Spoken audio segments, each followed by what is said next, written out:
that database and get into this database right here, and there is no data in the follows table, and there is no data in the people table. It's completely empty, okay? So we're waiting for the first one, and I'll go with mine, Dr. Chuck. So it's retrieving the 100 friends, and they all were brand new. They're all inserted, right? And so now if I hit refresh, we will see that Dr. Chuck is retrieved. Who follows? So these are all the people I follow. So one follows two. So if we look at here, we see that Dr. Chuck follows Stephanie Teasley. Because we grabbed the followers of Dr. Chuck, you know, we're going to have a record in all of the follows for all the ones that I did, right? So these are all the people I followed, and we put them in. Okay? So we can go back, and we can, let's see, grab somebody. Let's go grab Stephanie Teasley. And let's pull out her friends. So we grabbed 100 of her folks. I got 14 left. That's my X rate limit. So I did Stephanie Teasley. So let's go back here. So you'll notice there's 101. There's probably going to be, 182. That's interesting. So we've retrieved Dr. Chuck and Stephanie Teasley. And let's go take a look in the friends table, the follows table. Okay. So we have all of the people I follow, now all the people Stephanie follows. Okay, so there we go. So let's go ahead and do somebody else. Let's see, I think we both follow Tim McKay. Where's Tim McKay?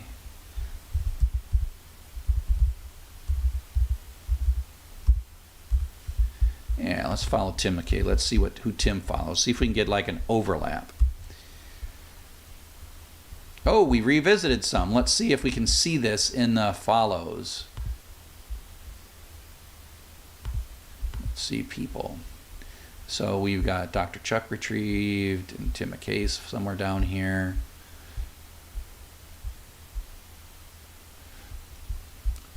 You know, it might take us a while before we get any really good overlaps. Let's see. Let's do a database call. Let's see, let's do a database SQL.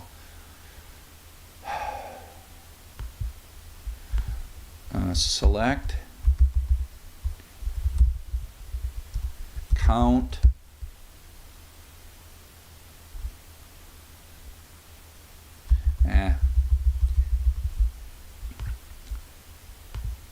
Okay, so let's just run this some more. It's clearly working. Now, one thing I can do here is I can hit enter and it will just pick one randomly. So it grabbed live edu TV, and now I can, and let's see how many I got left. We got 12 left, and now I can hit enter again and it picks another one. That was the next one. Oh, it's kind of picking them in order. Is it picking them in order? Let's go to people. Yeah, it's picking these. So it's gonna, we can see that it's gonna just do the first unretrieved person, who's Nancy. Let's let it retrieve Nancy. So it grabbed Nancy, new. So we're finding some, and this table's getting really big. And so if we look at the people table, we now have 455 people, and we have 467 following records. And so there we go. Oops. Hit enter, it does another one. And away we go. So you get the idea. I can type quit to finish. And just to give you a little interesting bit of code to show you how to do selects, I'm going to do this TW join. Now you'll notice that we're not talking. Oh, let's show you one thing. ls-sl friends star SQLite. So this database has it, so I can restart this process and run it again, and the database is still there. And so we just grab swear trek and so we can keep doing this, and so this data, it keeps extending, and so this is a restartable process. I can run it and then tell it to grab the next unretrieved one, and so away we go, right? And so that's part of it. So I can, if I run out of my I've got 8 left. Oh, how many do I have left really? Let's keep going. How many do I got left? I got 5 left. Okay, Wait. Oh, I guess we'll just run it out. So I got 4 left. You know what I should do is I can't change the code. Yes, I can't change the code. I can stop the code and I can quit the code. So what I'm going to do is I'm going to change this code a little bit really quick.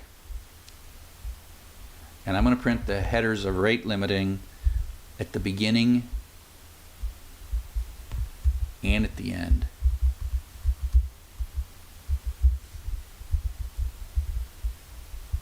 So now I can run it again. I changed the code. Hopefully I didn't make a Python error. Tell it to go get another one and a Navarro. And so I got 3 left. Oops. We'll see what happens when I run out of rate limit. Run out of rate limit. So we have 1 left. Hit enter. Hit Control K. Opensource.org. So we have 0 left. That worked. Now let's see what happens. I don't know what happens next. Oh, we blew up. Too many requests. Oh, we got an HTTP error 429.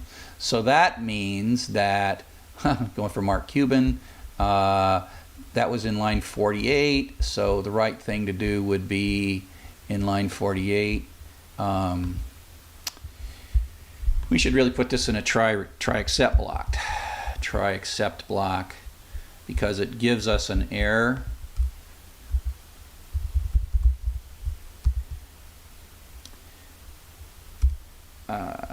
Print, oh fiddlesticks. How do I print the exception message? I always am forgetting. Print failed to retrieve. Okay, so we'll put that in. Now if I run it,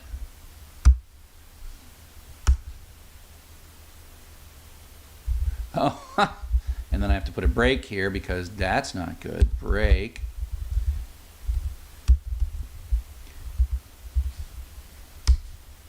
Failed to retrieve. Now I got to figure out. Oh, I never know how to print out the error message.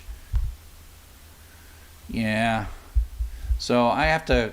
I never see. That's the weird thing about stuff, is that I don't ever remember enough.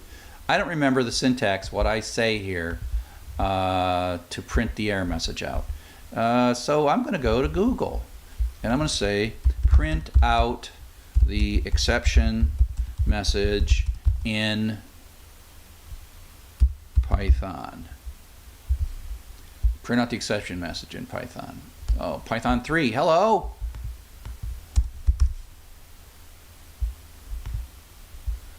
Okay, so let's go find it here in the documentation. Accept.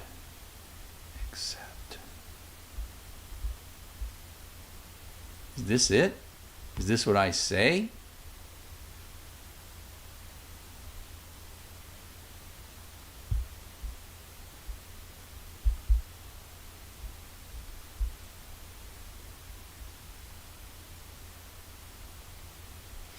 I just want to print out the message. Ah, that's it. Accept. Let's try this.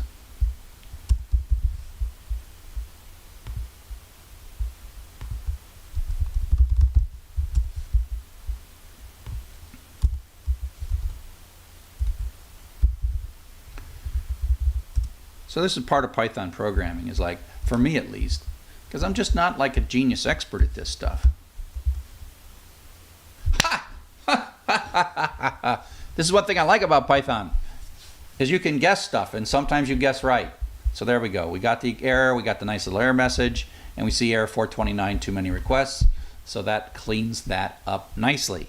So we have run out of requests, and on that, it is a good time to say thanks for listening, and I hope that you found this valuable.